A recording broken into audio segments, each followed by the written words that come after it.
Hello, my dear students and parents. Welcome to our Math Planet channel.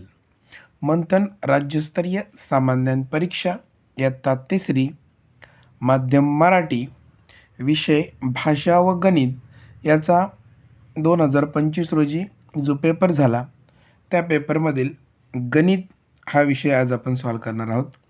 यापूर्वी आपण यामधील मराठी या विषयाशी संबंधित जे 25 क्वेश्चन्स आहेत ते आपण सॉल्व केलेले आहेत. त्याचा व्हिडिओ या व्हिडिओच्या डिस्क्रिप्शन बॉक्समध्ये आहे, तो तुम्ही पाहू शकता. चला तर सुरुवात करूया आपण. मंथन राज्यस्तरीय सामान्य परीक्षा सन 2025 विषय गणित. पहा पहिला प्रश्न आहे, सोबतच्या आकृतीमधील त्रिकोणांची एकूण संख्या किती? अतिशय सोपा प्रश्न आहे.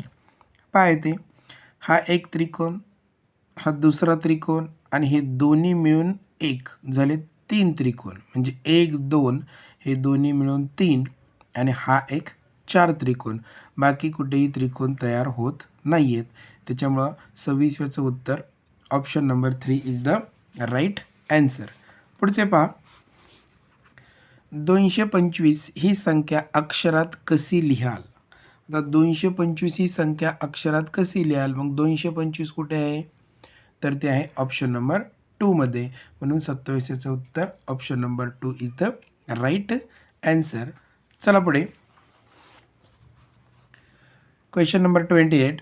खालील प्रश्नातील आकृतिबंधाचे निरीक्षण करून प्रश्नचिन्हाच्या जागी येणारा आकृतिबंध पूर्ण करणारा योग्य पर्याय निवडा. आता जर तुम्ही इथं व्यवस्थित ऑब्झर्वेशन केलं तर इथं किती वाजलेले आहेत? बरोबर 1 वाजलेले आहे. ठीक आहे, आपण इथं लिहूया 1. ह्या घड्याळामध्ये 1 वाजलेले आहे. ह्या घड्याळामध्ये 1 वाजून 15 मिनटं झालेले आहेत. या घड्याळात 1 वाजून 30 मिनटं झालेले आहेत. तर ह्या घड्याळामध्ये किती? आणि पुढच्या घड्याळामध्ये बरोबर 2 वाजलेले आहेत. मग तुमच्या लक्षात आलं असेल की 15-15 मिनटांनी हे घड्याळ पुढं दाखवलेलं आहे. म्हणजे 1 वाजून 15 मिनटं, 1 वाजून 30 मिनटं, मग इथे येणार आहे 1 वाजून 45 मिनटं. ओके, मग 1 वाजून 45 मिनटं कोणत्या आकृतीमध्ये आहे, कोणत्या ऑप्शनमध्ये आहे? तर ते आहे ऑप्शन नंबर 2 मध्ये आहे. म्हणून 28चं उत्तर option number 2 is the right answer. चला पुढे जाऊया.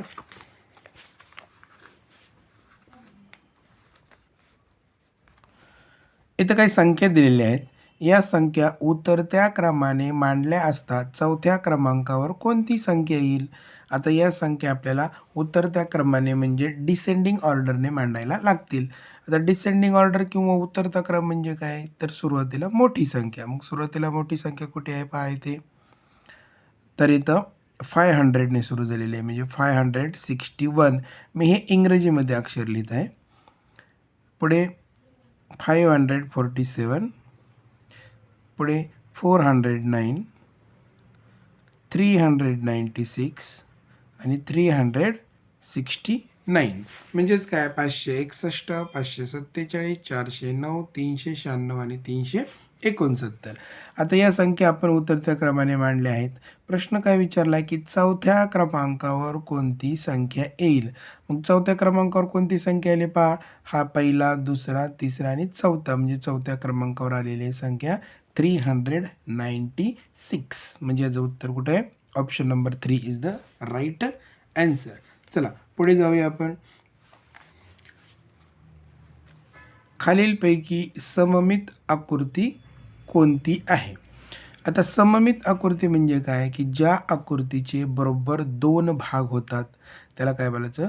सममित आकृती. इंग्रजीमध्ये त्याला सिमेट्रिकल फिगर म्हणतात. आता बघा, इथून जर बरोबर रेष ओढली तर 2 भाग होतील वरच्या साईडचे, परंतु खालच्या साईड मात्र 2 भाग होणार नाही. म्हणजे ही आकृती सममित नाही. ही तर बिलकुल नाही. बघा, ही आकृती सममित आहे. बरोबर ह्या पानासारखा आकार आहे. इथून आपण बरोबर जर अशी रेष ओढली तर लेफ्ट साईड आणि राईट साईडला बरोबर 2 सारखे भाग होतात. म्हणजे ही सममित आकृती आहे. पुढे पहा, पुढे पहा 31 व 32 साठी सूचना.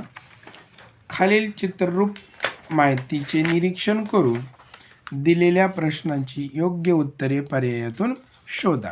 आता इथं जर आपण व्यवस्थित पाहिलं तर पहा, येथे आपल्याला खेळांचे प्रकार आणि खेळ खेळणाऱ्यांची संख्या असं दिलेलं आहे. इथे काय कॅरम, मग कॅरम खेळणाऱ्यांची संख्या किती आहे? 1 2 3 4 5 6. आता आपण काय करूया, इथं थोडंसं लिहून काढूया, म्हणजे जेणेकरून काय होईल, आपल्याला ते उपयोगाला येईल. बघा, कॅरम खेळणाऱ्याची संख्या किती आहे? तर आहे 6. इथं किती? चेस, म्हणजेच त्याला बुद्धिबळ म्हणतात. बुद्धिबळ खेळणाऱ्यांची संख्या किती आहे? 3. इथं काय आहे? Table tennis. मग आपण इथं लिहूया टेबल टेनिस. मग टेबल टेनिस खेळणाऱ्यांची संख्या किती आहे? 4. आणि इथं काय आहे शेवटी? बॅडमिंटन, म्हणजे हे बॅडमिंटन खेळणाऱ्यांची संख्या किती आहे? किती आहे? 1 2 3 4 5. मग प्रश्न काय दिलेला आहे आपल्याकडे? कच्ची माहिती तर झाली आहे. प्रश्न काय दिला आहे? बुद्धिबळ व टेबल टेनिस खेळ खेळणाऱ्या खेळाडूंची एकूण संख्या किती? बुद्धिबळ म्हणजे चेस आणि कुठला? Table tennis. मग टेबल टेनिस यांची संख्या एकूण किती? ही आहे 3, हे आहे 4. 3 आणि 4 किती होतात? 7. मग 7 कुठे आहे? तर ऑप्शन नंबर 1 मध्ये आहे. म्हणून 31चं उत्तर option number 1 is the right answer. पुढचा प्रश्न पहा. खालीलपैकी कोणता खेळ सर्वात जास्त खेळाडू खेळतात? आता आपण इथं माहिती काढलेली आहे. सर्वात जास्त कोणता खेळ खेळतात? कॅरम. किती जण खेळतात? 6 जण. म्हणजे आपलं उत्तर काय? कॅरम. कॅरम कुठे आहे? ऑप्शन नंबर 2 मध्ये. म्हणून 32चं उत्तर option number 2 is the right answer. चला पुढे पाहूया.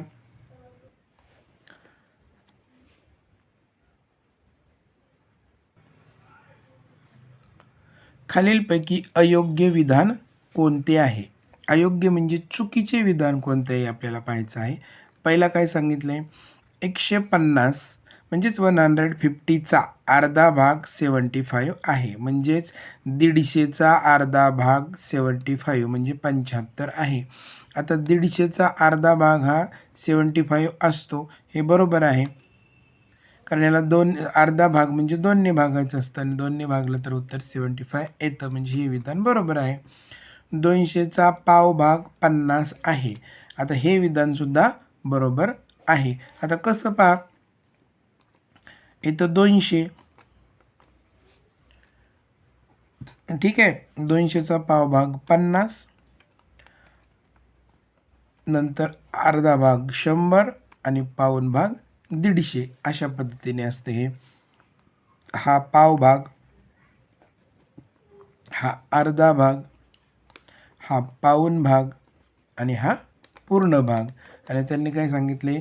200चा पाव भाग 50 आहे. म्हणजे हे बरोबर आहे. आता हे तिसरीसाठी असं स्पष्टीकरण ठीक होईल. परंतु जर मोठी मुलं असतील तर पाव भाग काढण्यासाठी आपल्याला 4ने भागायला लागतं. ते कसं बघा, 200ला जर आपण 4ने भागलं तर कसं येणार आहे? 4 पंचे 20 आणि हा 0 म्हणजे उत्तर किती येणार आहे? 50. जर असा भागाकार येत नसेल तर तुम्ही असा भागाकार केला तरी चालणार आहे. पाव भाग काढण्यासाठी 4ने भागावं लागतं. पुढे पहा, 300चा पाऊण भाग 100 आहे. आता हे सुद्धा बरोबर आहे. 300चा पाऊण भाग 100 आहे. सॉरी 300 जे आहे 300 त्याचा पाऊण भाग 100 होणार नाही आहे. पहा कसं. तुम्हाला मी आधी सांगितले, कुठल्याही गोष्टीचा जर पावभाग काढायचा असेल तर आपल्याला 4ने गुणावं लागतं. म्हणजे कसं, अशा पद्धतीने 4 भाग असतात, त्यातला एक तुकडा हा पाव असतो. आता 300चा आपल्याला पाऊण भाग काढायचा आहे. एक तुकडा म्हणजे पावभाग, 2 तुकडे मिळून अर्धा भाग होतो आणि 3 तुकडे मिळून पाऊण भाग होतो. मग आता काय करूया आपण? आधी पाव भाग काढूया. 300ला भागून 4 7 28, खाली राहिले 2, वरून घेतला 0. किती झाले? 4 पंचे 20. म्हणजे पाव भाग किती झाला? 75 म्हणजे 300चा पावभाग झाला 75. 75 म्हणजे हे 75, हे 75, हे 75 आणि हे 75. मग काय सांगितलं आहे त्यांनी? 300चा पाऊण भाग 100 आहे. म्हणजेच 1 तुकडा, 2 तुकडा आणि 3 तुकडे. ह्या 3 तुकड्यांची बेरीज आपल्याला काय झाली पाहिजे? 100 झाली पाहिजे. मग ती 100 होईल का? तर ती होणार नाही आहे. त्याच्यामुळं 300चा पाऊण भाग 100 हे आहे. हे विधान अयोग्य आहे, चुकीचं आहे. चला पुढचं बघूया आपण. 100चा पावभाग 500 आहे. 25 आहे. हा 100. आता त्याचा पावभाग जर काढायचा असेल तर 4 ने भागायचा. 4 दुनी 8, खाली राहिले 2, वरून घेतला 0. 4 पंचे 20. किती झाला? 25. मग कोणत्याही गोष्टीचा आधी पावभाग जर आपण काढून घेतला तर आपल्याला पूर्णपणे त्या गोष्टी लक्षात येतात. मग 100चा पावभाग काय आहे? 25 आहे. अर्धा विचारला असता तर 50, पाऊण विचारला असता तर 75 आणि पूर्ण विचारला असता तर 100. अशा पद्धतीने ते काढायचं असतं. मग आता इथं जर पाहिलं आपण काय दिलं आहे? 100चा पावभाग 25 आहे. ते बरोबर आहे. आपल्याला प्रश्न काय विचारला? अयोग्य विधान कोणते? म्हणजे हे तिसरं विधान हे अयोग्य आहे. चला पुढे 34 पाहूया आपण. सोबतच्या घड्याळात आणखी किती मिनिटांनी 3:45 वाजतील? आता हे सोबतचं जे घड्याळ आहे त्याच्यात पहिली गोष्ट किती वाजलेले आहेत हे आपण पाहूया. आता किती वाजलेले? 3:15. प्रश्न काय विचारला आहे? आणखी किती मिनिटांनी 3:45 वाजतील? 3:45 म्हणजे काय? 3:45. आता झालेले 3:15 आणि किती मिनिटांनी 3:45 होणार आहेत? आता हे लगेच कळतं की 30 मिनिटांनी काय होणार आहेत? 3:45 होणार आहेत. म्हणजे याच्यामध्ये 30 मिनिटं आपण मिळवली की काय होणार आहे? 3:45. मग 30 मिनिटं कुठे आहेत? तर option number 1 is the right answer. चला पुढे जाऊया. सोबतच्या आकृतीमधील छायांकित नसलेला भाग कोणता अपूर्णांक दर्शवतो? आता हे अतिशय सोपे पहा. काय करायचं असतं? हे जे एकूण भाग आहे तो असतो छेद. एकूण भाग किती आहेत? 4 1 4, 4 2 8, 4 3 12 आणि 4 4 16. मग छेद काय येईल आपला? 16. मग तर तो 16 छेद सगळीकडेच आहे. प्रश्न काय विचारला आहे? छायांकित नसलेला भाग. मग छायांकित म्हणजे जो कलर केलेला नाही आहे असा भाग. किती तुकडे आहेत? 1 2 3 4 5 6. म्हणजे ज्यांना कलर केलेला नाही आहे तो अंश असतो. मग किती तुकड्यांना कलर केलेला नाही? तर 6. म्हणजे 6 आपला अंश असेल आणि एकूण तुकडे हा आपला छेद असेल. म्हणजे 6 अंश छेद 16 हे आपलं असेल उत्तर. 35चं उत्तर आहे ऑप्शन नंबर 2. पुढे पहा. खालीलपैकी लघुकोन कोणता आहे? आता लघुकोन तर तुम्हाला माहिती की ज्याचं माप हे 90 अंशापेक्षा लहान असतं तो लघुकोन असतो. आता हा काटकोन आहे म्हणजे अ गेला. हा लघुकोन आहे म्हणजे ब बरोबर आहे. हा विशाल कोन आहे म्हणजे हे चुकीचं आहे. आणि ड हा सुद्धा लघुकोन आहे. मग जर व्यवस्थित जर आपण पाहिलं तर ब आणि ड हे 2 लघुकोन आहेत. मग ब आणि ड कुठे आहेत? तर ऑप्शन नंबर 3 मध्ये आहेत. चला पुढचा प्रश्न.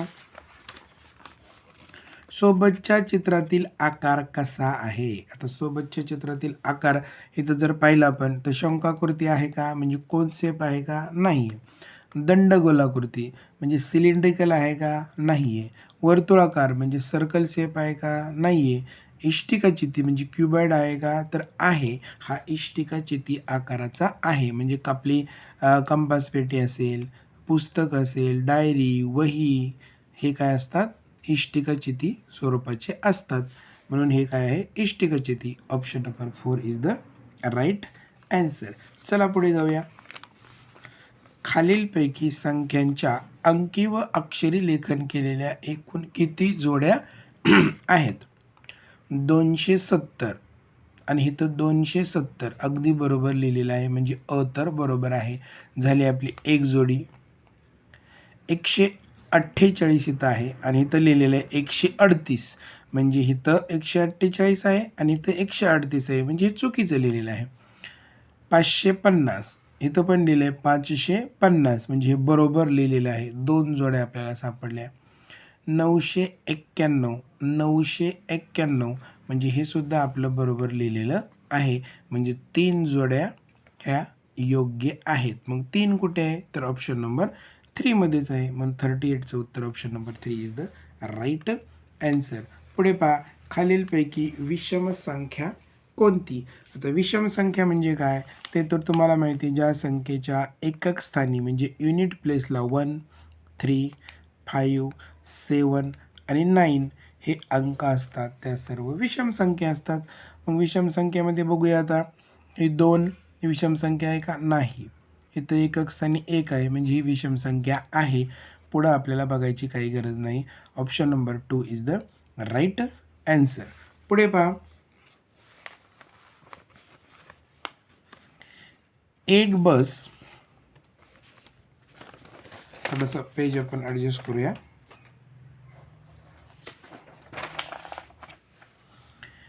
एक बस एका तासात 45 किलोमीटर अंतर पार करते. तर बसला पुण्याहून साताऱ्याला जाण्यासाठी 3 तास वेळ लागला, तर पुणे ते सातारा अंतर किती? अतिशय सोपा प्रश्न आहे, पहा इथे. इकडं सरकल्यामुळे तो प्रश्न पुन्हा वाचूया आपण. एक बस एका तासात 45 किलोमीटर अंतर पार करते. त्या बसला पुण्याहून साताऱ्याला जाण्यासाठी 3 तास वेळ लागतो, तर पुणे ते सातारा अंतर किती? आता बघा, इथं एका तासात बस किती किलोमीटर जाते? 45 किलोमीटर. किती किलोमीटर जाते? 45 किलोमीटर. त्या बसला पुण्याहून साताऱ्याला जाण्यासाठी 3 तास वेळ लागला. वेळ किती लागला? 3 तास. तर पुणे ते सातारा अंतर किती? आता बघा, एका तासात 45 किलोमीटर, तर 3 तासात किती? मग तुम्हाला माहिती, एकाची किंमत दिलेली असेल आणि अनेकाची किंमत विचारली असेल, तर आपण काय करतो? गुणाकार करतो ह्या समोर तिरक्या संख्यांचा. मग आपण गुणाकार करूया. 45 गुणिले 3, 3 5 15, हात 6ला 1, 3 चौक 12 आणि 13, किती झालं? 135 किलोमीटर. 135 किलोमीटर कुठे आहे? ऑप्शन नंबर 3 मध्ये आहे आणि तेच त्याचं आहे उत्तर. चला पुढे जाऊया.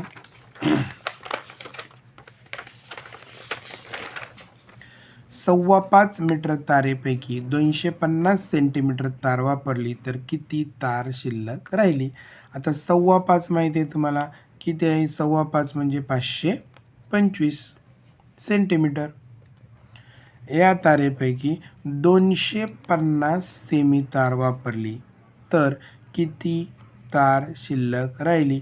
फक्त वजाबाकी करायची. 5तून 0 गेला 5, इथे 12तून 5 गेले 7, म्हणजे तुम्ही असे खोडून करता की नाही, असं त्या पद्धतीने. 12तून 5 गेले 7, हातचाला 1, तुमच्या पद्धतीने करूया. 4तून 2 गेले 2, उत्तर किती आलं? 275. Option number 3 is the right answer. चला पुढे पाहूया. मध्यान्हपूर्व 11:15 वाजता सुरू झालेला क्रिकेटचा सामना म्हणजे किती वाजता? 11:15 वाजता. म्हणजे किती 11:15 म्हणजे 10:45. सुरू झालेला क्रिकेटचा सामना मध्यान्होत्तर म्हणजे दुपारनंतर, म्हणजे दुपारी 12 नंतर 2:15 वाजता संपला. किती वाजता संपला? 2:15 म्हणजे 2:15 तो संपला.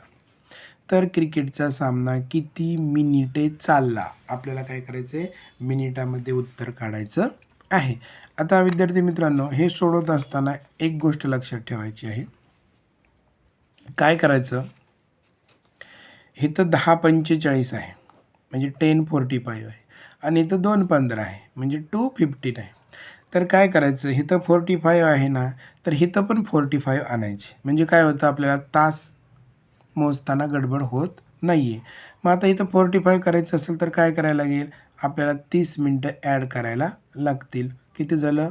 45 म्हणजे 30 मिनटं आपण एक्स्ट्रा घेतलेली आहेत ती आपण नंतर वजा करणार आहोत. आता काय झालं, 10:45ला सामना सुरू झाला आणि 2:45ला तो संपला. जी उत्तर येईल त्यातून आपण 30 मिनटं काय करणार आहोत, वजा करणार आहोत. चला, 10:45 इथं 11:45, 12:45, 1:45 आणि 2:45 म्हणजेच 1 तास, 2 तास, 3 तास, 4 तास. टोटल किती चालला, 10:45 पासून 11:45 पर्यंत 1 तास, इथं 2 तास, इथं 3 तास आणि इथे 4 तास. टोटल 4 तास आपला सामना चाललेला आहे. ओके, 4 तास सामना आपल्याला चाललेला आहे. तर त्यांनी काय विचारले, तर तो क्रिकेटचा सामना किती मिनिटे चालला. आता 4 तासाचं काय करायचं, मिनिटे करायची. एका तासाचे मिनिटे किती, 60. मग 4 तासाचे किती, तर 4 तासाचे होतात 60 गुणिले 4 म्हणजे 4 0 0 4 सख 24 240 मिनिटं होतात. मग पटकन 240 उत्तर लिहायचं का, नाही. तर हे जे 30 मिनटं आहेत ते आपल्याला इथं वजा करायचे आहेत. म्हणजे उत्तर किती येणार आहे, 210 मिनिटे तो सामना चाललेला होता. मग 210 कुठे, तर ऑप्शन नंबर 4 हे त्याचं उत्तर आहे. पहा पुढचा प्रश्न, खालील अपूर्णांकातील अंशाधिक अपूर्णांक कोणता. आता अंशाधिक म्हणजे ज्याचा अंश अधिक आहे, मोठा आहे आणि छेद लहान आहे, असा अपूर्णांक कुठला. तर पहा, इथं अंश मोठा आहे म्हणजे हा अंशाधिक अपूर्णांक आहे. बाकी इथं छेद मोठा आहे, इथं छेद मोठा आहे, इथं छेद मोठा आहे, म्हणजे हे 3 छेदाधिक आहेत आणि हा अंशाधिक आहे. म्हणजे याचं उत्तर option number 1 is the right answer. चला पुढे, सोबतच्या चौकोनाचे निरीक्षण करा व दिलेल्या वर्णावरून चौकोनाचा प्रकार ओळखा. लगतच्या 2 लहान बाजू सारख्या आहेत. आता मी काय करतो, इथे एक आकृती काढतो म्हणजे जेणेकरून काय होईल, आपल्याला ते समजेल. पहा इथे अशा पद्धतीने आकृती दिलेली आहे. आता ही आकृती पाहिली की आपल्याला समजते, तरी पण आपण बघूया. लगतच्या 2 लहान बाजू सारख्या आहेत. लगतच्या म्हणजे शेजारच्या 2 लहान बाजू सारख्या आहेत. लगतच्या 2 मोठ्या बाजू सारख्या आहेत म्हणजे ह्या 2 मोठ्या बाजू सारख्या आहेत. समोरासमोरील विशाल कोन समान आहेत म्हणजे समोरासमोरील ही जी विशाल कोन आहेत ते सारखे आहेत. आता इतकं स्पष्टीकरण करायची बिलकुल गरज नाही आहे. ह्या दोन्हींवरूनच आपल्याला असं समजलं की ह्या पतंगाच्या आकाराचा चौकोन आहे. म्हणजेच कुठला चौकोन आहे, तो पतंग चौकोन. Option number 2. उगीच जास्त स्पष्टीकरणाची इथं काही गरज नाही आहे. पुढे चला, 3, 5, 0 हे अंक प्रत्येकी एकदाच घेतल्यास 3 अंकी जास्तीत जास्त किती संख्या तयार होतील. आता पहा इथे 3, 5 आणि 0 हे जर अंक आपण घेतलं तर जास्तीत जास्त किती संख्या तयार होतील. पहा बरं, आता इथे किती अंकी संख्या तयार करायची, 3 अंकी जास्तीत जास्त किती संख्या तयार होतील. आता आपण तिसरीच्या दृष्टीने विचार करू आणि त्याच्यानंतर आपण मोठे इयत्तेच्या दृष्टीने आपण स्पष्टीकरण देणार आहोत. पहा, आता तिसरीच्या दृष्टीने आपण जर विचार केला तर 3, 5, 0 ही झाली 1, 3, 0, 5 ही झाली 2. पुढे 5, 3, 0 ही झाली 3 आणि 5, 0, 3 ही झाल्या 4 संख्या. म्हणजे किती संख्या तयार होतात, 4 संख्या तयार होतात. आता मोठ्या इयत्तेला जर स्पष्टीकरण पाहिजे असेल तर मोठ्या इयत्तेसाठी ही अशा पद्धतीने आपल्याला स्पष्टीकरण देता आलं असतं. काही मुलं शार्प असतील, म्हणजे सगळीच मुलं शार्प असतात, परंतु काही मुलांना ही ट्रिकसुद्धा पटकन आपल्याला समजून जाऊ शकते. पहा, जर अशा पद्धतीने आपल्याला प्रश्न आला की दिलेले अंक, हे जे अंक दिलेले आहेत त्यापैकी किती जास्तीत जास्त संख्या तयार होतील, तर काय करायचं, हे दिलेले अंक असे लिहून काढायचे. इथं तुम्ही काय करू शकता, इथं लिहायचं 1, पहिल्या अंकाखाली 1, दुसऱ्या अंकाखाली 2 आणि तिसऱ्या अंकाखाली 3 न लिहिता 2 ही संख्या लिहायची.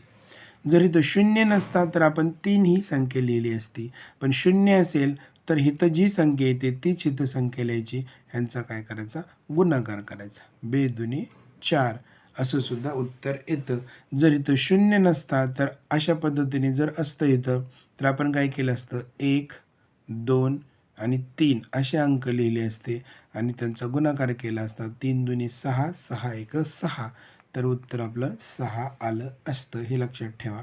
शून्य असेल तर आहे तीच संख्या लिहायची 2 नंबरची, आणि शून्य नसेल तर क्रमाने अंक मांडायचे आणि त्यांचा गुणाकार करायचा. ऑप्शन नंबर, इथे उत्तर आपल्याला 4 आलेलं आहे. Option number 2 is the right answer. चला पुढचा प्रश्न.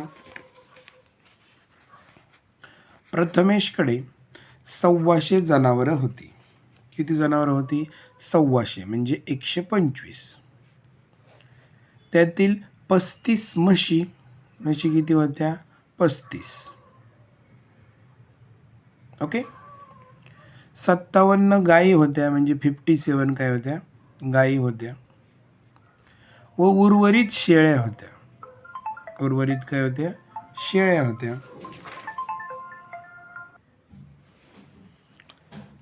आता उर्वरित काय आहेत? शेळ्या आहेत. आता म्हणजे याचा अर्थ काय होतो की 35 म्हशी, 57 गायी आणि शेळ्या ह्यांची जर आपण बेरीज केली तर टोटल किती येणार आहे? 125 येणार आहे. मग किती सोपं आहे पहा. फक्त काय करायचं आहे, ह्या दोघांची बेरीज करायची आहे आणि ती 125 मधून काय करायची? वजा करायची. चला आपण करूया. 7 आणि 5 12, हातचा 1, 5 आणि 3 8 आणि 1 9, म्हणजे म्हशी आणि गायींची संख्या किती झाली? टोटल 92 म्हणजे 92. ते काय करायची? फक्त 125 मधून वजा केली की आपल्याला शेळ्यांची संख्या येणार आहे. चला करूया. 125 वजा 92, 5तून 2 गेले 3. पुढे तुमच्या पद्धतीने इथं 2 खोडला, एकाकडून एक हातचा घेतला, इथं 0, 12तून 9 गेले 3, म्हणजे 9 आणि 3 12, किती झाली? 33. म्हणजे शेळ्या किती आल्या बघा? 33, म्हणजे 33 शेळ्या आलेल्या आहेत. आता प्रश्न काय विचारला आहे? प्रथमेशकडे असणाऱ्या शेळ्यांची संख्या म्हणजे किती? 33. गायींच्या संख्येपेक्षा कितीने कमी आहे? गायींची संख्या किती? 57. एक लक्षात ठेवायचं, कितीने कमी, कितीने जास्त असा जर प्रश्न आला तर फक्त काय करायची? वजाबाकी करायची. मग आता तर वजाबाकी करूया. मोठ्या संख्येतून लहान संख्या. 7तून 3 गेले 4, 5तून 3 गेले 2, 24. मग 24 कुठे आहे? तर ऑप्शन नंबर 4 मध्ये आहे. मग 46 उत्तर ऑप्शन नंबर 1 मध्ये आहे. म्हणून 46 उत्तर option number 1 is the right answer. चला पुढचा प्रश्न आपण पाहूया.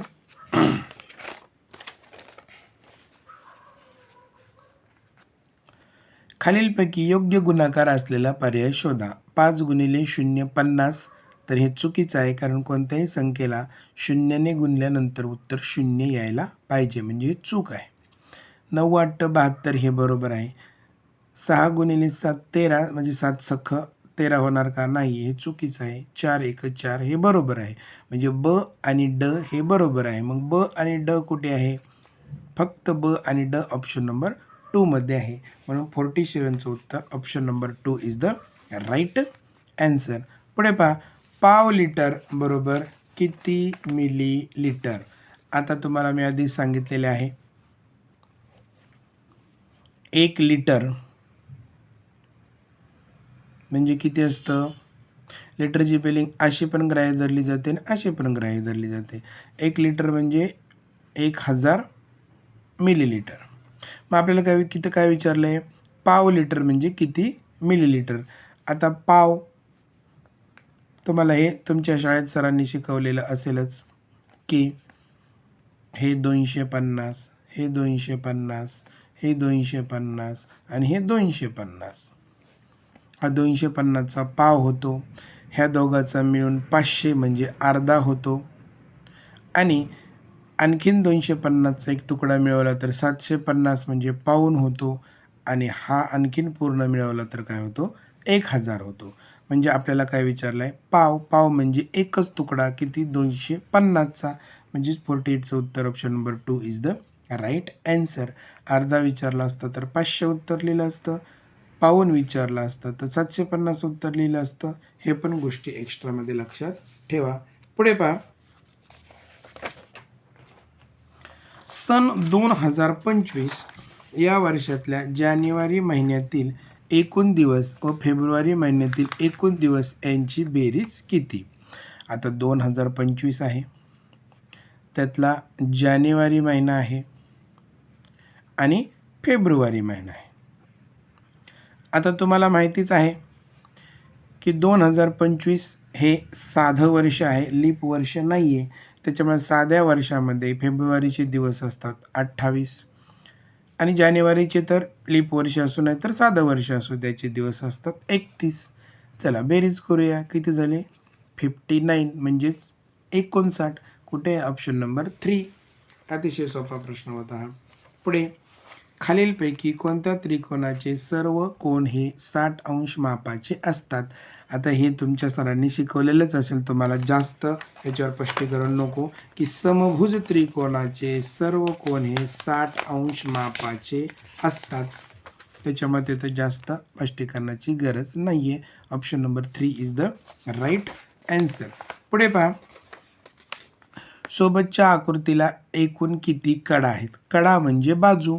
कडा किती आहेत बघा, ह्या वरच्या 4, खालच्या 4 झाल्या 8, 9, 10, 11, 12. म्हणजे 12 कुठे, ऑप्शन नंबर 4 मध्ये आहे. इष्टिकाची ती असू दे नाहीतर घनाकृती असू दे, त्याला कडा ह्या 12 असतात. आणि पृष्ठ किती असतात तर 6 असतात. हे लक्षामध्ये तुम्ही ठेवूनच द्यायचं आहे. पुढे, 1000 या संख्येचे योग्य वाचन खालीलपैकी कोणते. आता 1000 हे तर बरोबर आहे, म्हणजे तर बरोबर आहे. 100 म्हणजे 100 हे चुकीचं आहे. 1 सहस्र, सहस्र या शब्दाचा अर्थसुद्धा 1000 असाच होतो, त्याच्यामुळे हे सुद्धा बरोबर आहे. 10 सहस्र हे चुकीचं आहे. 10 सहस्र म्हणजे 1000 आणि हे 10 म्हणजे 10,000 असं त्याचं वाचन होईल. आपल्याला 1000 पाहिजे, म्हणजे हे चुकीचं आहे. म्हणजे बरोबर काय आहे, आणि आणि कुठे आहे तर ते ऑप्शन नंबर 2 मध्ये आहे. म्हणून ह्याचं उत्तर option number 2 is the right answer. पुढचा प्रश्न पहा, अतिशय सोपा प्रश्न आहे. 1 ते 100 या संख्यांमध्ये एक अंकी एकूण किती संख्या आहेत. आता एक अंकी संख्या किती असतात, 9 संख्या असतात. म्हणजेच कुठून सुरू होतात ते पहा इथं, 1, 2, 3, 4, 5, 6, 7, 8 आणि 9. ह्या संख्या एक अंकी किती असतात, 9 असतात. त्याच्यामुळे एक अंकी संख्या किती आहेत, 9 संख्या आहेत. जर 2 अंकी विचारले असते आपल्याला लक्षात ठेवून द्या हे एक्स्ट्रामध्ये, एक अंकी संख्या 9, 2 अंकी संख्या 90. हे सुद्धा तुम्ही लक्षामध्ये ठेवायचं आहे. तिसरीला 2 अंकीपर्यंतच अपेक्षित आहे अशा प्रकारचा प्रश्न. चौथीला वगैरे 3 अंकी संख्या, 4 अंकी संख्या तर अशा पद्धतीने विचारले जातात. ते पण लक्षात ठेवा. पुन्हा एक शून्य वाढवायचा, 900 म्हणजे एक अंकी 9, 2 अंकी 90, 3 अंकी 900. अशा पद्धतीने ते वाढत वाढत पुढे जातं. चला आता सध्या तरी आपलं उत्तर काय, 9. 9 कुठे आहे तर ऑप्शन नंबर 3 हे त्याचं उत्तर आहे. पुढे पहा, खालीलपैकी एकूण किती उदाहरणात फक्त बेरीज करावी लागेल. आता जनरली जिथे एकूण शब्द असतो, जनरली सांगतो मी, तर तिथं बेरीज करावी लागते. महेशने 35 रुपयांची कंपास पेटी व 27 रुपयाचा पेन घेतला तर तो दुकानदाराला एकूण किती रुपये देईल. आता दुकानदाराला हे दोघांची बेरीज करूनच पैसे द्यायला लागतील, म्हणजे इथं बेरीज करावी लागेल. मध्ये 5 बिस्किट पुड्यांची किंमत 80 रुपये असल्यास एक बिस्किट पुड्याची किंमत किती. आता एकाची किंमत विचारली जर असेल तर आपण बेरीज करत नाही, आपण काय करतो, भागाकार करतो. आणि अनेकाची किंमत विचारली असेल तर गुणाकार करतो. म्हणजे इथं आपल्याला बेरीज नाही आहे, म्हणजे हा आपला गेला. सुहासने 700 रुपयाची बॅट व 100 रुपयाचा चेंडू विकत घेतला तर बॅटची किंमत चेंडूपेक्षा कितीने अधिक आहे. मी तुम्हाला मागच्याच उदाहरणामध्ये सांगितलं, तर कितीने अधिक, कितीने कमी, कितीने जास्त असं जर असेल तर तिथं फक्त काय करायची, वजाबाकी करायची. म्हणजे हे सुद्धा नाही आहे. गौरवने 55 चिकूची, 72 सीताफळाची व 48 आंब्याची झाडे लावली, तर त्याने एकूण किती झाडे लावली? एकूण शब्द आला आणि एकूण झाडं यांची काय करायला लागेल? बेरीजच करावी लागेल. म्हणजे अ आणि ड मध्ये बेरीज करावी लागेल. म्हणजे किती उदाहरणात बेरीज करावी लागेल? इथं 1 आणि इथं 1, एकूण 2 उदाहरणात बेरीज करावी लागेल. मग 2 कुठे आहे? तर ऑप्शन नंबर 4 मध्ये आहे. म्हणून 54चं उत्तर option number 4 is the right answer. कधी कधी काय होतं, ह्याचं उत्तर 2 येतं आणि तुम्ही लगेच 2 नंबरचा पर्याय गोल करता. 2 कुठं दिलेलं आहे? 4 मध्ये दिलेलं आहे. हे व्यवस्थित पाहायचं आहे. पुढे पहा आता. वजाबाकी करावं, योग्य उत्तराचा पर्याय शोधा. नेहमी येणारा प्रश्न आणि नेहमी तुमची इथं गडबड होते. पहा, त्याच्यामुळे आपण ह्याला व्यवस्थित वेळ देऊया. इथं आहे तास, मिनिटे, इथं आपण व्यवस्थित आखून घेऊया.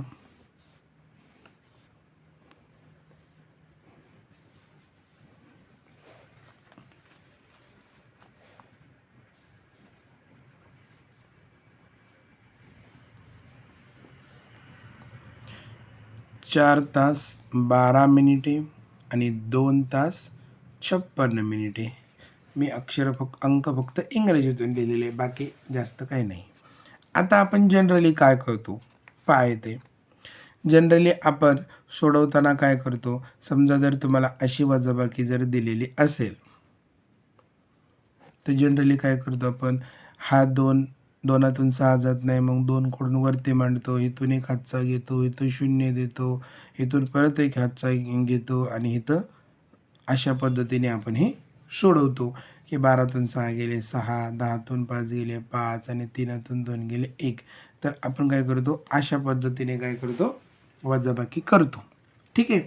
परंतु तास आणि मिनिटामध्ये अशा प्रकारची वजाबाकी अपेक्षित नाही आहे. तिथं कसं असतं पहा, खोडायची प्रोसेस सेम आहे, परंतु खोडताना काय करायचं बघा, 12तून 56 जाणार नाहीत. त्याच्यामुळं काय करायचं? आपण काय विचार करतो? 2तून 6 जाणार नाहीत. तिथं असा विचार करायचा नाही. इथं मिनिटे नाव दिलेलं आहे आपण. त्याच्यामुळे पूर्ण 12 मिनिटे लक्षात घ्यायचं. 12 मिनिटातून 56 मिनिटे वजा होणार नाहीत. त्याच्यामुळं खोडताना डायरेक्ट 12 आपण खोडायचे आणि इथं वर मांडायचे. ठीक आहे. आणि तसंच करायचं. इथून 1 तास घ्यायचा, म्हणजे इथं किती राहिले? 3 तास. आणि आपण काय करायचं? इथं 1 तास आपण देणार आहोत. काय देणार आहोत? 1 तास. परंतु हा 1 तास मिनिटाच्या घरात जाणार आहे. मग 1 तास म्हणजे किती मिनिटे? 60 मिनिटे. म्हणून आपण इथं 1 न लिहिता ती 60 मिनिटे आपण ह्याच्यामध्ये मिळवणार आहोत. हे लक्षामध्ये ठेवा. म्हणजेच इथं 1 न लिहिता हा 1 तास आपण देणार आहोत. कोणाच्या घरात? मिनिटाच्या घरात. मग 1 तास म्हणजे किती मिनिटे? तर 1 तास म्हणजे 60 मिनिटे. म्हणून इथं काय करायचं? ह्या मिनिटामध्ये अगोदरचे 12 मिनिटं आणि इकडून घेतलेला 1 तास म्हणजे 60 मिनिटं. ह्या दोघांची काय करायची? बेरीज करायची. किती झाले? 72. किती झाले? 72 झाले. ठीक आहे. म्हणजेच काय झालं? नवीन उदाहरण काय तयार झालं बघा. 3 तास 72 मिनिटे वजा 2 तास 56 मिनिटे. मग आपण काय करायचं?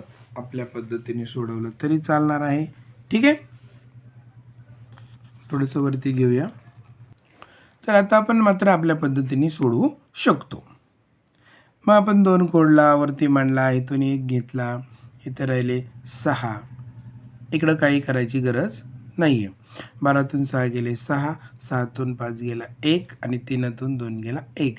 1 तास 16 मिनिटे. मुद्दामून या गणिताचं आपण मोठं स्पष्टीकरण दिलं, कारण ह्याच्यामध्ये चुका होण्याची शक्यता जास्त असते. 1 तास 16 मिनिटे हे त्याचं उत्तर आहे. आणि 1 तास 16 मिनिटं कुठे आहे? तर ऑप्शन नंबर 4 मध्ये आहे. म्हणून 55चं उत्तर option number 4 is the right answer. पुढचा प्रश्न पहा. खूप सोपा प्रश्न आहे. गौरवने त्याच्या पगारातील 4/12 भाग खरेदीवर, 3/12 भाग फिरण्यावर खर्च केला आणि उर्वरित पगार बचत केला, तर त्याने पगारातील किती भाग बचत केला? बघा अतिशय सोपं आहे. 4/12 म्हणजे 12पैकी 4 भाग त्याने खरेदी केली, 12पैकी 3 भाग त्याने फिरण्यावर खर्च केला आणि उर्वरित भाग किती 12पैकीच काय केलं त्याने बचत केली. तर किती भाग बचत केला? आता टोटल भाग किती 12. 12तून किती घालवला 4 खरेदीवर आणि 3 फिरण्यावर, म्हणजे टोटल किती गेला 4 आणि 3 किती गेला 7. टोटल भाग किती गेला 7 भाग त्याने काय केला आपला 12पैकी तो खर्च केला. आता नीट पहा, हे 12 आपला टोटल भाग आहे 12, त्याच्यापैकी किती गेला 4 आणि 3 7, त्याच्यापैकी 7 भाग गेला.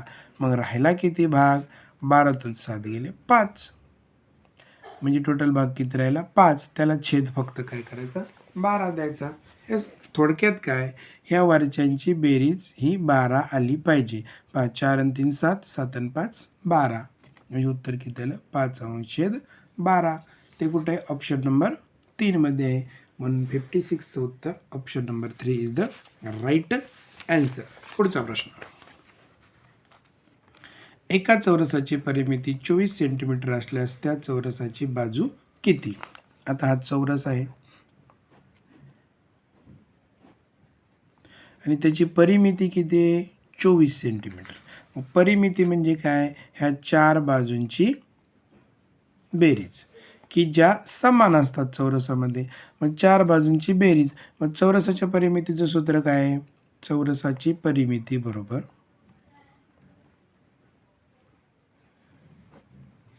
4 गुणिले बाजू. थोडक्यात काय करायचं चौरसाची परिमिती किती 24, म्हणजे 24 बरोबर 4 गुणिले बाजू ही सूत्रांनी सोडवायचं. हा 4 इकडं गुणिले इकडं आल्यावर काय होणार आहे भागिले होणार आहे. म्हणजे थोडक्यात काय करायचं आहे 24ला 4ने आपल्याला भागायचं आहे. मग 24ला 4ने भागल्यानंतर उत्तर किती येईल 4 सख 24, म्हणजे हे 6 हे 6 हे 6 आणि हे 6. अशा पद्धतीने 6 चौक 24 हे त्याचं उत्तर येणार आहे. मग चौरसाची बाजू किती येणार आहे 6. हे जर स्टेप बाय स्टेप करायचं असेल तर हे गुणिले इकडं होऊन काय होणार आहे भागिले होणार आहे.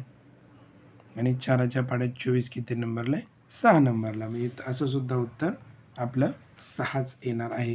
6 कुठे ऑप्शन नंबर 3 मध्ये. 578 या संख्येतील अधोरेखित अंकाची दर्शनी किंमत किती? आता दर्शनी किंमत जी असते त्यालाच इंग्रजीमध्ये फेस व्हॅल्यू म्हणतात. दर्शनी म्हणजे जी दिसते तीच. मग 7ची दर्शनी किंमत ही 7च असते, 8ची 8च, 5ची 5च, म्हणून 7ची दर्शनी किंमत ही 7च असते. Option number 1 is the right answer. पुढे चला.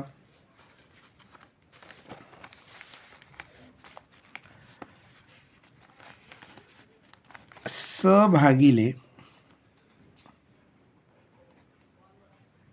4 बरोबर 20, तर बरोबर किती? आता पहा, अशी इथं कोणती तरी संख्या आहे की ज्याला आपण 4ने भागल्यानंतर उत्तर काय येणार आहे 20 येणार आहे. हे तुम्ही ऑप्शनमधून सुद्धा जाऊ शकता किंवा दुसरी एक पद्धत आहे. पहा, तुमच्या शिक्षकांनी तुम्हाला सांगितलं असेलच की भागाकाराची क्रिया बरोबर चिन्हाच्या इकडे गेल्यानंतर गुणाकार होतो, म्हणजे भागाकाराचा गुणाकार होतो आणि जर गुणाकार असेल तर भागाकार होतो. म्हणजेच काय असंच ठेवायचा.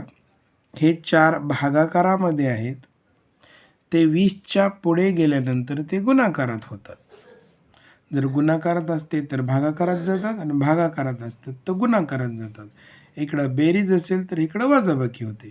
त्या पद्धतीने म्हणजे किती होणार आहे 4 0 0 आणि 4 2 8. अशा पद्धतीने ह्याचं उत्तर येणार आहे 80. मग 80 कुठे आहे तर option number 2 is the right answer. आणखीन अशा पद्धतीचं एक उदाहरण पहा. 3 बरोबर 8 जर असतं तर हे वजाबाकी आहे, इकडे गेल्यावर काय झाली असती त्याची बेरीज झाली असते. म्हणजे बरोबर 8 हे वजा आहे अधिक 11. म्हणजे थोडक्यात काय वजाबाकी असेल तर बेरीज होते, आणि जर इथं बेरीज असते तर हे इकडं वजा झालं असतं. त्याच पद्धतीने तुम्हाला सांगितलं, इथं भागाकार असेल तर इकडे गेल्यानंतर गुणाकार होतो, आणि इथं जर गुणाकार असता तर इकडे गेल्यानंतर भागाकार होतो. हे परत एकदा व्यवस्थित समजून घ्या. 100% याच्यावरती प्रश्न येतो म्हणजे येतोच. पुढे पहा, 20 रुपयाच्या 100 नोटा देऊन त्या बदल्यात 50 रुपयाच्या एकूण किती नोटा मिळतील? आता 20 रुपयाच्या 10 नोटा देऊन पाहते, 20 रुपयाच्या 10 नोटा म्हणजे किती रुपये झाले? 200 रुपये. त्या बदल्यात 50 रुपयांच्या किती नोटा मिळतील? आता 50 रुपयांच्या 200 रुपये होण्यासाठी किती नोटा द्यायला लागतील? 50, 50, 50 आणि 50. 50 आणि 50 हे झाले 100. 50 आणि 50 हे झाले 100. म्हणजे 100 आणि 100 झाले 200. म्हणजे 50च्या 1, 2, 3, 4. 4 नोटा आपल्याला 50 रुपयाच्या दिल्यानंतर 200 रुपये मिळतील. Option number 1 is the right answer. आता हे स्पष्टीकरण तिसरीच्या दृष्टीने आहे, आणि तिसरीच्या मुलांना हेच समजेल. याला भागाकार जास्तीत जास्त आपण भागाकार आणि गुणाकार टाळण्याचा प्रयत्न करत आहोत. ठीक आहे, पुढे चला.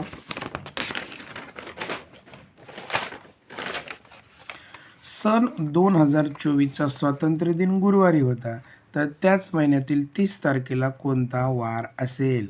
आता 2024चा स्वातंत्र्य दिन म्हणजे काय असतो?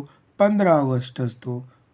ठीक आहे, भारत आपला कधी स्वतंत्र झाला? 15 ऑगस्टला. आणि त्या दिवशी काय करतो आपण? स्वातंत्र्य दिन साजरा करतो.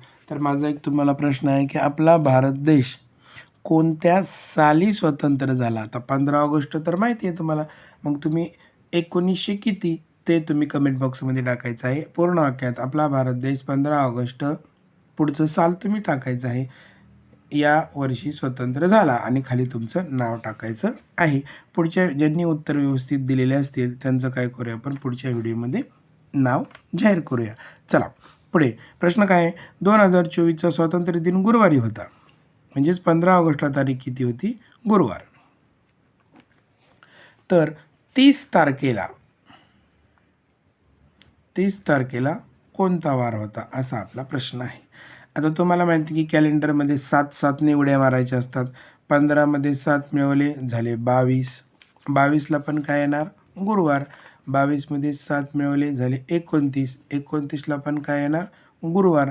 मग 29ला जर गुरुवार असेल तर 30ला कोणता वार येईल? शुक्रवार. इतकं ते सोपं आहे. शुक्रवार कुठे? Option number 2 is the right answer. चला पुढचा प्रश्न. 3/8, 7/8, 5/8, 2/8 आणि 4/8 हे अपूर्णांक उतरत्या क्रमाने मांडले असता दुसऱ्या क्रमांकावर कोणता अपूर्णांक येईल? आता यांना उतरत्या क्रमाने मांडायचे म्हणजे डिसेंडिंग ऑर्डरमध्ये मांडायचे. डिसेंडिंग ऑर्डर म्हणजेच काय की सुरुवातीला मोठी संख्या. मग आता हे छेद आहेत 8, 8, 8 ह्यांचा काही विचार करायचा नाही आहे. अंशामध्ये जो मोठा तोच मोठा, म्हणजे 7 नंतर येणारे 5, त्याच्यानंतर येणारे 4, त्याच्यानंतर येणारे 3 आणि त्याच्यानंतर येणारे 2, आणि या सर्वांना नंतर तुम्ही 8, 8 असा छेद द्यायचा आहे. उगीच गडबडून जायचं नाही. छेदस्थान छेद आला म्हणून आपला जो नियम आहे तोच नियम वापरायचा, जर छेद सारखा असेल तर. आणि अंश सारखा असेल तर हे तिसरीला अपेक्षित नाही, ते चौथीला आहे, त्याच्यामुळे त्याच्यावर आपण आता डिस्कस करायला नको. हे झाले आपले उतरत्या क्रमाने. मग दुसऱ्या क्रमांकावर कोणता अपूर्णांक येईल? हा पहिला आणि हा दुसरा. दुसरा कुठला? 5/8. Option number 1 is the right answer. पुढे जाऊ. या आकृतीचे नाव काय आहे? तर ही आकृतीचं नाव तुम्हाला माहितीच आहे. हा प्रश्न तुमच्यासाठी. ह्याचं उत्तरसुद्धा तुम्ही कमेंट बॉक्समध्ये टाका. खाली नाव लिहायला मात्र विसरू नका, कारण बहुतेक मला उत्तर देतात आणि मग पुढच्या नाव लिहित नाही. मग पुढच्या व्हिडिओमध्ये त्यांचं नाव येत नाही, मग त्यांची कमेंट येते, सर माझं नाव तुम्ही व्हिडिओमध्ये घेतलं नाही आहे. त्याच्यामुळे नाव टाकायला विसरू नका. खालीलपैकी खुली आकृती कोणती नाही? आता खुली बघा, ही आकृती ओपन आहे, ही आकृती ओपन आहे, ही पण आकृती ओपन आहे. म्हणजे खुली आहे, ही खुली आहे, ही खुली आहे, ही खुली आहे. हे मात्र बंदिस्त आहे. थोडंसं वरती घेऊया. स्पष्टीकरण सांगताना काय झालं, आकृतीत दिसली नाही.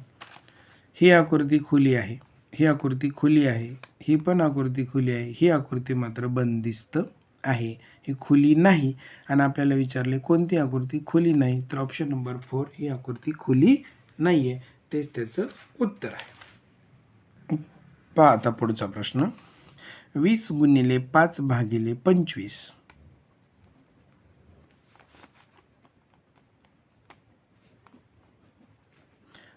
8 गुणिले 5 भागिले 10.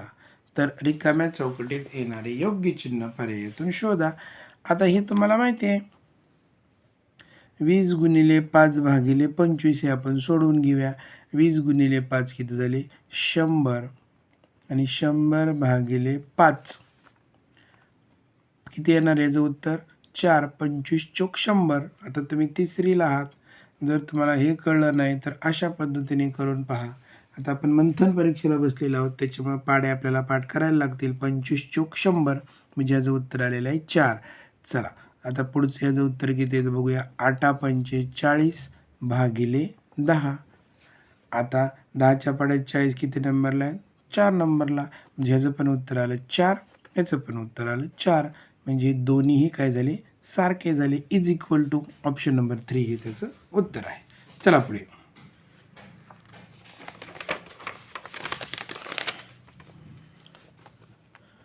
702 वजा किती बरोबर 406. आता हा प्रश्न तुमच्यासाठी आहे. मी फक्त तुम्हाला क्ल्यू देतो. समजा जर असं असेल, 8 वजा किती बरोबर 6. म्हणजे 8मधून किती घालवल्यानंतर 6 येणार आहेत. तर ह्याचं उत्तर किती येतं सांगा मला, की 8मधून किती घालवल्यानंतर 6 येणार आहेत. सेम त्याच पठडीतला हा प्रश्न आहे. हे सोडवताना तुम्ही काय उत्तर देणार, की 8मधून 2 गेल्यावर 6 येणार. मग हे 2 कुठून आले, तर ह्या 8मधून काय केलं तुम्ही, 6 घालवले. म्हणजे 8 वजा 6 केले तुम्ही. म्हणजे ह्या संख्येतून ही संख्या वजा करून हे उत्तर आणलं. तोच प्रकार इथं वापरायचा. 702 मधून 406 वजा करायचे आणि त्याचं उत्तर इथं तुम्ही लिहायचं आहे. तो तुमच्यासाठी प्रश्न. पुढे. सोबतच्या बेरजेच्या उदाहरणात स्टारच्या जागी समान अंक असल्यास स्टारच्या जागी कोणता अंक येईल. आता इथं असा अंक घ्यायचा की त्याच्यामध्ये 8 मिळवल्यानंतर इथं 6, 16, 26 अशा पद्धतीने अंक आले पाहिजे किंवा ही बेरीज जुळली पाहिजे. चला बघूया. आता इथं जर आपण 2 घेतला तर इथं पण 2 घ्यायला लागेल. म्हणजे 8 आणि 2 10, 10 आणि 2 12, 12शी 2 म्हणजे इथं काय होणार आहे, 2 जमणार नाही आहे. आता पुढचा बघूया 9. थोडंसं इथं लिहूया आपण. स्टारच्या जागी काय घेतलं आपण, 9. 1 स्टारच्या जागी काय घेतलं आपण, 9. इथं 8, इथं 1, 5 आणि स्टारच्या जागी काय घ्यायचं ठरलं आहे आपलं, 9. म्हणजे ऑप्शन 2 मधला उत्तर किती आलं पाहिजे, 666. उत्तर येते का बघूया आपण. 9 आणि 9 18, 18 आणि 8 26, 26शी 6 हातचे आले 2. 9 आणि 2 11, 11 आणि 5 16, 16शी 6 हातचा आला 1. 3 4 5 6. म्हणजे आपण 9 जर घेतला तर आपलं उत्तर परफेक्ट जुळणार आहे. म्हणजे option number 2 is the right answer. चला पुढचा प्रश्न. 3 किलोग्रॅम आणि 2 किलोग्रॅम बरोबर किती. 3 किलोग्रॅम आणि 2 किलोग्रॅम हे 5 किलोग्रॅम असतात. त्याच्यामुळं त्याचं उत्तर 5 किलोग्रॅम येतं. किती उत्तर आलं, 5 किलोग्रॅम. पण आपल्याला काय विचारले, किती ग्रॅम, म्हणजे ग्रॅममध्ये उत्तर विचारलेले आहे. पटकन 5 लिहायचं नाही आहे. मग 1 किलोचा 1000 तर 5 किलोचा 5000. 5000 आहे ऑप्शन नंबर 4 मध्ये. पुढे पहा. 12.5 रुपये. खालीलपैकी योग्य जोडी असणारा पर्याय शोधा. 12.5 रुपये म्हणजे किती होतात. 12.5 रुपये म्हणजे 11 रुपये 75 पैसे. म्हणजे हे चुकीचं आहे. इथं 12 रुपये 75 पैसे दिलेले. 2.5 रुपये म्हणजे 2 रुपये 25 पैसे. हे सुद्धा चुकीचं आहे, कारण 2.5 रुपये म्हणजे 2 रुपये 50 पैसे. ₹4.25 ₹4.25 हे बरोबर आहे. ₹7 म्हणजे 7,000 पैसे, तर हे सुद्धा चुकीचं आहे. ₹1 म्हणजे 100 पैसे आणि ₹7 म्हणजे 700 पैसे. म्हणजे बरोबर कुठलं आहे? Option number 3 is the right answer. पुढे पहा. या अपूर्णांकाचे अक्षरी लेखन कसे कराल? आता हा पूर्णांक कसा वाचतो आपण? 4/7 आणि ते कुठे दिलेलं आहे? ऑप्शन नंबर 3 मध्ये दिलेलं आहे. पुढचा प्रश्न. खालीलपैकी कोणत्या आकृतीचा पाऊण भाग रेखांकित केलेला आहे? आता तुम्हाला मी आधीच सांगितलेलं आहे मागच्या उदाहरणामध्ये की कोणत्याही आकृतीचे जर 4 भाग असतील तर त्यातला एक भाग म्हणजे पाव,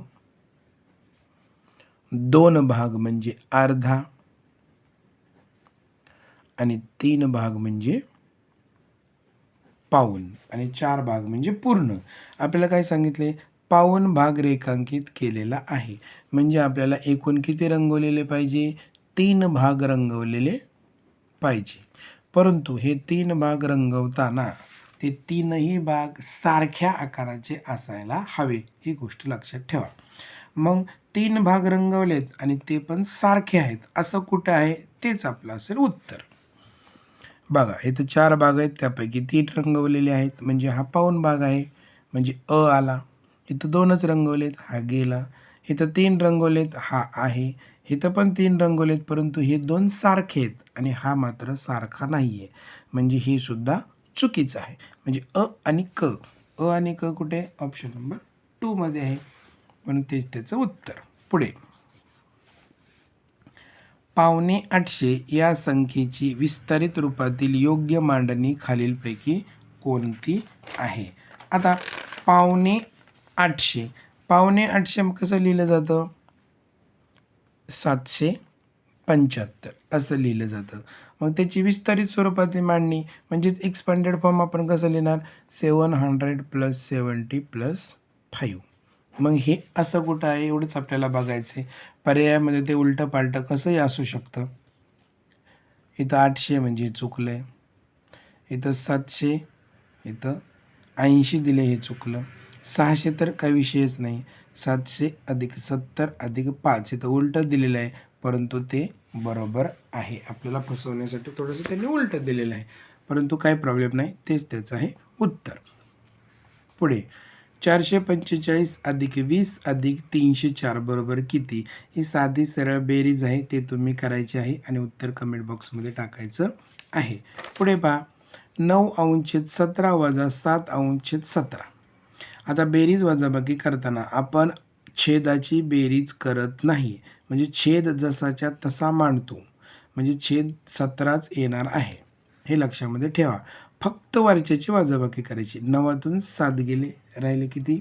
2 आणि छेद तर आहे तसंच राहणार आहे. मग 2/17 कुठे? ऑप्शन नंबर 1 मध्ये आहे, तेच त्याचं उत्तर आहे. आता पुढे पहा.